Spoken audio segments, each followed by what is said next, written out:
সাইয়্যিদুল ইস্তিগফার, যত ক্ষমা প্রার্থনার দোয়া আছে এর মধ্যে সবচেয়ে শ্রেষ্ঠ দোয়া এটি। নবী করিম সাল্লাল্লাহু আলাইহি সাল্লাম এই দোয়া শিক্ষা দিয়েছেন আমাদেরকে। এই সাইয়্যিদুল ইস্তিগফার পড়ার পর যদি কারোর মৃত্যু হয়, মওত হয়, তো আল্লাহ রাব্বুল আলামিন তাকে সরাসরি জান্নাত দেন, সমস্ত গুনাহ মাফ করে দেন। আল্লাহুম্মা আনতা রাব্বি, সাইয়্যিদুল ইস্তিগফারের ভাষা দেখেন, আল্লাহুম্মা আনতা রাব্বি, হে আল্লাহ আপনি আমার রব, আপনি আমার মালিক, আপনি আমার পালনকর্তা, আমি আপনার গোলাম। খালাকতানি, আপনি আমাকে সৃষ্টি করেছেন। ওয়া আনা আবদুক, আমি আপনার গোলাম।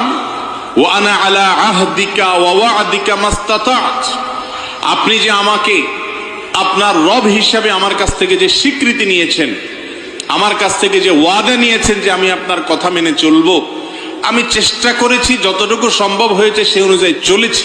আবু উলাকা বিনিআমাতিকা আলাইয়া, আপনি আমাকে অগণিত নেয়ামত দিয়ে রেখেছেন, কত নেয়ামতের মধ্যে আমি